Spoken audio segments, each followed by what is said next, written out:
Hello YouTubers, welcome back to my channel. Today we're going to do a video on how to AFK on an Xbox One.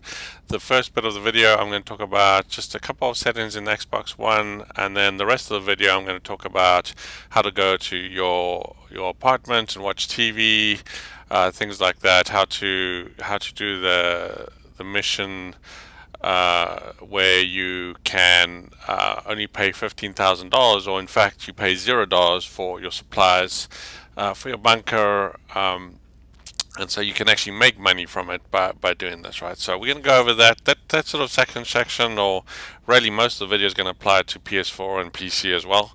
But the first bit is going to be specific to Xbox One, and I am obviously playing on an Xbox One, yes, so I will be, any reference here is how the Xbox One works, right? So this is ready because I've seen on the forums people struggling with how to AFK, and people are timing out, and this is ready for newcomers to the game that don't know how to do this. And I'm just going to quickly cover the basics. I mean, this is pretty basic stuff. So for those that are new to the game, welcome, and then I'll show you how to properly AFK in your apartment. I do it every day for 12 hours a day, pretty much, and I sit in my apartment and I do a lot of AFK grinding just because I don't really play the game as much anymore. I play other games. I have multiple consoles, so one day I'll be just AFKing on my Xbox One, play GTA, and then I'll be playing Fallout or something on the other Xbox. So it really depends what you're doing.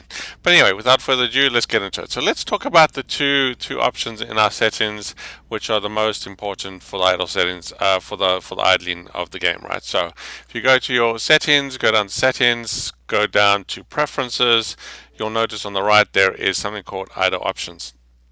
Now this box must be unchecked. If it is checked, you will idle out even though you are watching TV in your apartment or on your security cameras. So make sure that is unchecked, and then you should not time out. Now the second option we're going to talk about is the power option. So obviously if you are doing AFKing for a long time, you don't want your Xbox to turn off. So you want to go down to power startup, power mode, and startup. And as you can see, the first option there on the left there is do not turn off automatically. So sometimes I think by default this is probably 6 hours, or you guys might have tweaked this and changed it to 3 hours. So sometimes this can be useful, because sometimes maybe you just have a bunker, for instance, and you don't have a nightclub, and you go to work and you don't want your Xbox to be on all day, so you'll set that to say 3 hours, because it takes 2 hours and 20 minutes for your supplies to completely be used up. One full of bar of supplies will take 2 hours 20 minutes. And what you can do is you can buy supplies and then set it to either 2 or 3 hours to turn off after you've gone to school or work, and then that way you don't stay logged on to GTA, plus you've produced for those 2 hours, right? So that's kind of a useful tip there that you might use. So just with the security camera, so you can AFK on any security camera, whether it's in your business, your facility, your nightclub, anywhere is the same thing. So you can just do right D-pad, watch your cameras. Now at this point you can actually turn off your remote controller, so if you wanted you can just turn off your controller and you'll continue AFKing just fine. So you can turn off your TV, turn off your remote, and you don't have to worry about it. The other thing you can do is you can just plug in your remote into your USB and just leave it on this screen. That way if you are, what I don't recommend is you AFK in a public lobby, because people are a bunch of douchebags and they kick you. So you might have a solo session and someone joins, or a couple of people join, and they kick you. And if your remote's off or your TV's off, you're not going to see them being kicked. So, and you think you're producing, and you come back only to find that you've been kicked and you produce nothing. So sometimes it's best to leave your remote plugged in. If you are kind of working around the house or whatever, you can kind of take a look at the TV, make sure that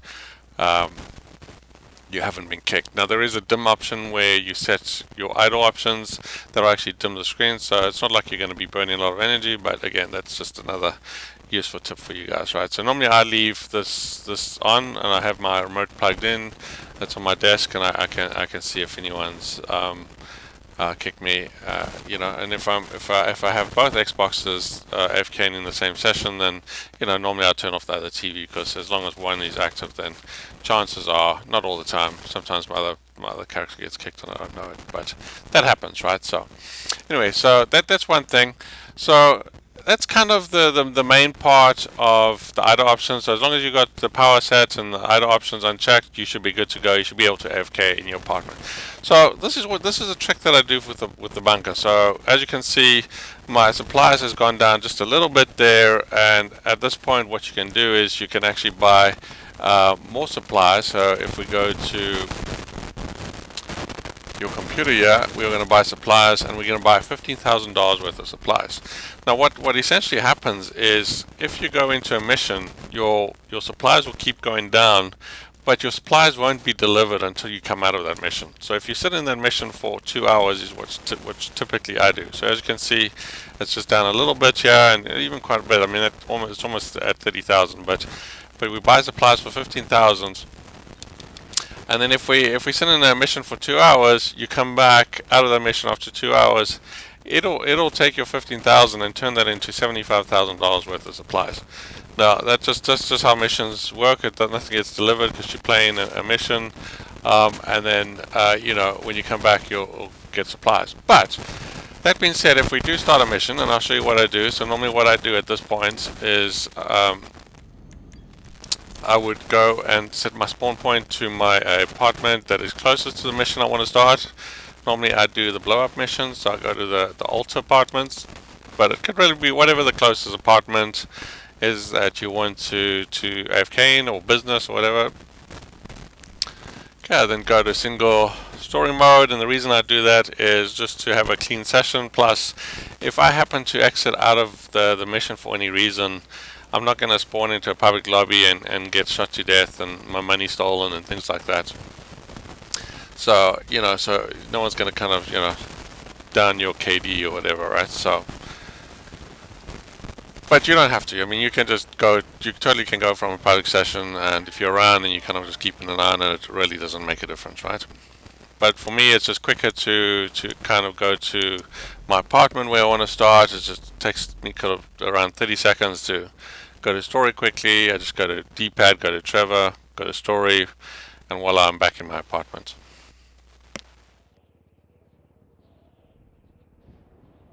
Very quick and easy.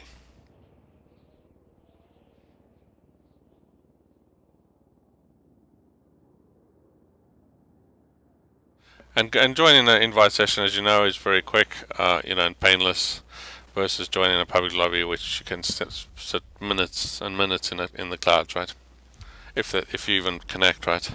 Sometimes you don't even connect. So switching sessions is okay. Sometimes that works, sometimes it doesn't.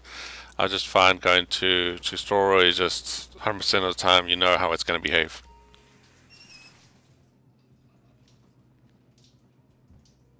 Okay, we had our altar apartment here.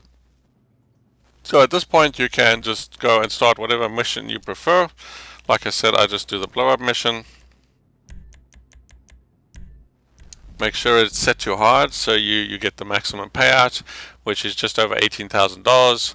So that $18,000, if you do the mission, if you have something like a Deluxo or a MK2 oppressor, which is what I typically use, then you can just jump on the bike and just fly a couple blocks and blow up everything and just fly back to Simeon's, and then you get your $18,000, and that $15,000 right there just pays for your supplies. Plus you get an extra $3,000 on top of that, so you've now just made $3,000. Plus, because you're in a mission, you're not paying any maintenance fees. So depending on what your maintenance fees for your businesses are, mine's around $4,000. Probably more, actually. It's probably closer to $5,000 for all my businesses and stuff. So you pay some maintenance fees for your facility, for your nightclub. If you have that, that's around $2,000. Plus your apartments. I have 6 apartments and all offices and stuff. So that's around $4,000. So you're paying around $6,000 every 48 minutes in real life hours, or 40 or 24 hours in game time. So that there alone is about $12,000 plus the $3,000. So you've actually made $15,000 on top of your supplies. So really, your supplies cost you nothing, plus you made $15,000 because you're sitting in the mission. So it's definitely a good way to do it. If you do have a friend, or you do have 2 Xboxes, 2 PS4s, or 2 PCs, what you can do as well is you can actually go into one of the VIP sessions,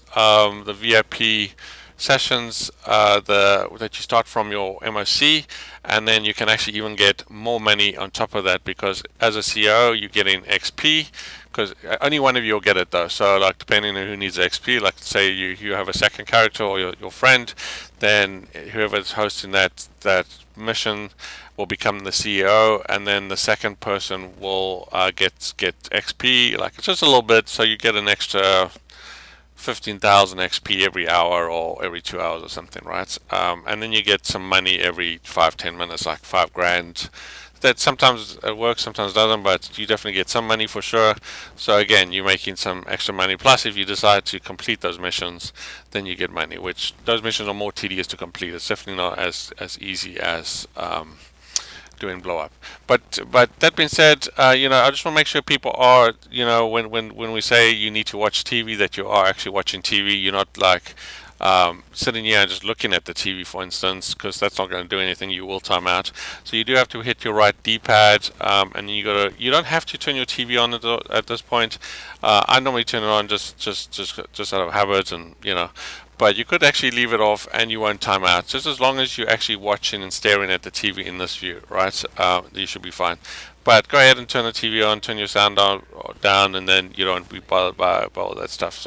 So at this point, you can either turn off your controller and you'll be fine.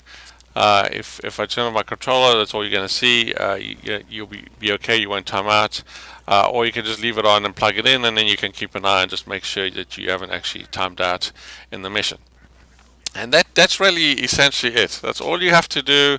And then once you come out, so I'd set your watch to 2 hours, or 2 hours 10 minutes, because you need 10 minutes to probably get to your apartment or facility, and then another 10 minutes if sometimes your supplies don't get delivered straight away. Sometimes you'll come out of the mission and it says supplies are developed, have been delivered, which is great.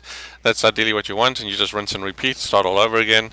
Or sometimes you go to your bunker and they haven't been delivered, but you've purchased them, so you have to wait 9 minutes for them to get delivered. So you want to give yourself a bit of time so your bunker doesn't stop producing. But either set your watch to 2 hours 20 minutes exactly, and then you'll just spend some time waiting for supplies. Or what I do is set it to 2 hours, and then it gives me an extra 10 minutes to get to my Xbox, and then come out of the session and then get to my bunker and do whatever I need to do. Sometimes I'll just go in the meantime, while I'm waiting for my supplies to get delivered, I'll go to my nightclub and check that my stock is still producing, there's no issues with the nightclub, and check what my levels are during that time, and then I head off to my bunker. So there you go. Hope that you found that helpful and useful. If you did, please hit the like button, comment, and subscribe. Let me know if you have any questions, if there's any confusion or any clarifications you need, and enjoy. Thank you.